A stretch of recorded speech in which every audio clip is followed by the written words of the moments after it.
Welcome to metro TV. ఇక కొండా సురేఖ చేసిన వ్యాఖ్యలకు వ్యతిరేకంగా ఎమ్మెల్యేలు మంత్రులు భేటీ అయితే నిర్వహించారు. అక్కడ నుంచి మరింత సమాచారం మా బ్యూరో చీఫ్ శేఖర్ లైవ్ లో అందిస్తారు. శేఖర్, ప్రస్తుతం మనం చార్మినార్ ఎమ్మెల్యే వీర్లపల్లి శంకర్ ప్రస్తుతం ఇక్కడ ఉన్నారు. తనతో మాట్లాడు ఈ ఎమ్మెల్యేలు 30-20 మంది ఎమ్మెల్యేలు భేటీ కాబోతున్నారు ఎల్పీలో అని అంటున్నారు. దేనికి సంబంధించి కొండా సురేఖ అంశానికి సంబంధించి అనుకోవచ్చా? ఈ రోజు తెలంగాణ రాష్ట్ర ముఖ్యమంత్రి అయిన తర్వాత రాష్ట్ర పరిస్థితులు బాగలేనప్పటికీ కష్టపడుతూ తెలంగాణ అభివృద్ధి దినదినం ముందుకు పోతుంది కాబట్టి ఒక గౌరవప్రదమైన ముఖ్యమంత్రి గారు కొన్ని నిర్ణయాలు తీసుకుంటారు.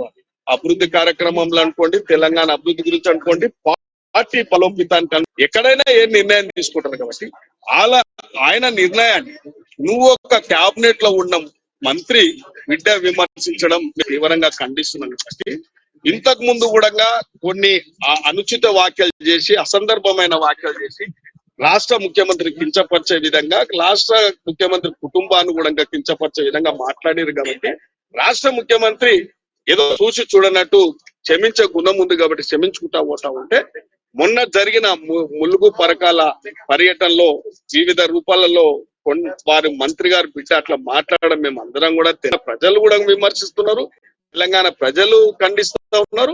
ఎమ్మెల్యేలుగా మేము కూడా బాధ్యత ఉంది. మా ముఖ్యమంత్రి గౌరవాన్ని కాపాడాల్సిన బాధ్యత మాకుంది.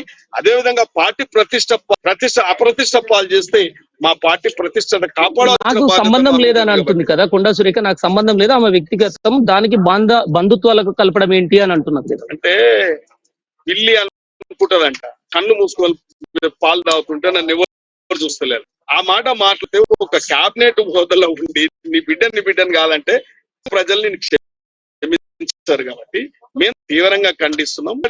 1, 2, 3 కూడా రామంత్రి క్షమిస్తా అనుకుంటే పొరపాటు. కాబట్టి రేపు మేమందరం కూడా రాష్ట్ర ముఖ్యమంత్రి కాపాడాలి, మేము ప్రతిష్టను కాపాడాలి. కాబట్టి ఈ యొక్క ఎమ్మెల్యేల అందరం కూడా కలిసి ఒక చక్కటి బీసీలకు ఒక న్యాయం ఉంటుంది. బీసీ కనుకనే ఆమెకు షోకాజ్ నోటీసులు ఇచ్చిన కోమటిరెడ్డి రాజగోపాల్ రెడ్డికి ఎందుకు ఇవ్వట్లేదు అనేది ప్రధాన ఆరోపణ.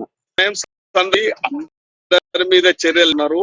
క్రమశిక్షణ అందరికి నోటీసులు ఇచ్చింది, అందరిని పిలిపిస్తున్నారు, అందరు మాట్లాడుతున్నారు.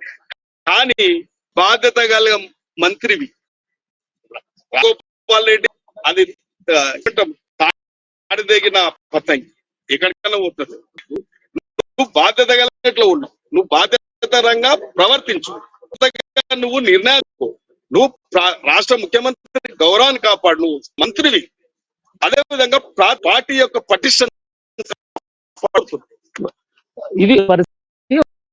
ఒక రాష్ట్ర కేబినెట్ వచ్చినట్టుగా ఎందుకు ఒప్పుకుంటారు? బాధ్యత కలిగా ఒక మంత్రిగా ఉండి కూడా ఇలాంటి వ్యాఖ్య పట్ల కూడా దీన్ని తప్పుగా చూస్తాం. ఖచ్చితంగా ఈ ఎమ్మెల్యేల మందరం ఎవరైతే సిఎల్పీలో భేటీ అవుతున్నారు, ఖచ్చితంగా సీఎం లో కూడా ఇలాంటి వ్యాఖ్యలు చేయకుండా వాటిని నిర్ణయాలు తీసుకునే అధిష్టానానికి, పార్టీకి ఖచ్చితంగా ఒక ఆలోచన నివేదిస్తున్నాము. ఖచ్చితంగా ఇది కొండా సురేఖ, సుష్మితా పటేల్ ఏదైతే చేసిన వ్యాఖ్యల పట్ల కొండా సురేఖ ఇచ్చిన వివరణ మాత్రం ఇది ఆమోదయోగ్యం కాదు. ఖచ్చితంగా బాధ్యత వహించి పాటు తన కూతుర్ని కంట్రోల్లో పెట్టుకునే విధంగా బాగుండంటూ తెలుపుతున్న పరిస్థితి. కెమెరా పర్సన్ తరుణ్తో శేఖర్, సిఎల్పీ నుంచి.